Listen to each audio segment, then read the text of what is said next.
सुबह सुबह धुंध से घिरे देवगढ़ गांव में एक जीप धीरे धीरे दाखिल हुई। जीप से उतरा इंस्पेक्टर अर्जुन राठौड़, तेज नजरों वाला, गंभीर और शांत।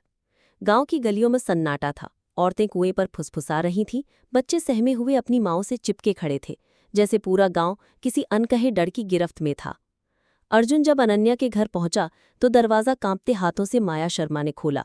माया अनन्या की सबसे करीबी दोस्त थी। उसकी आंखों में नींद और डर दोनों साफ झलक रहे थे। वो अर्जुन को भीतर ले गई और लकड़ी की कुर्सी पर बैठ गई। साहब, माया की आवाज कांप रही थी। अनन्या पिछले कुछ दिनों से बहुत अजीब बर्ताव कर रही थी।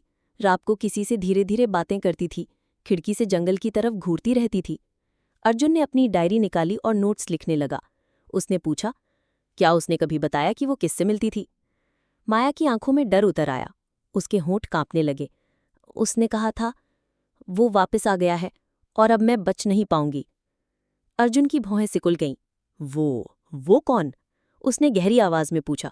तभी कमरे का दरवाजा चर की आवाज के साथ खुला और अंदर आया देव मल्होत्रा, गांव का एक पुराना और प्रभावशाली आदमी। उसके चेहरे पर अजीब सा सन्नाटा था।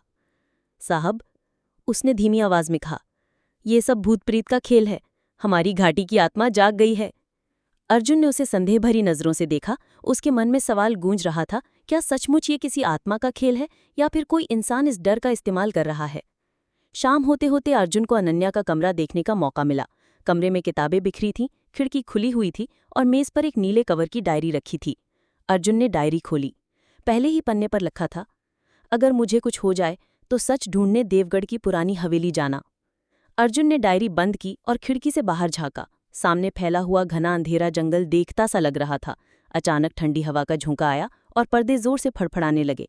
अर्जुन का चेहरा गंभीर हो गया, जैसे किसी अदृश्य ताकत की मौजूदगी उसने महसूस की हो। खिड़की से दूर बिजली की एक चमक में पुरानी हवेली की झलक दिखी। क्या अनन्या की गुमशुदगी का रहस्य उसी हवेली से जुड़ा था, या फिर कोई इंसानी खेल जो आत्माओं का नाम लेकर साजिश रच रहा था? अर्जुन की आंखों में हवेली का प्रतिबिंब झलक रहा था। जवाब अब भी अंधेरे में था, और उसी अंधेरे में कहीं एक रहस्यमयी औरत की चीख गूंज उठी।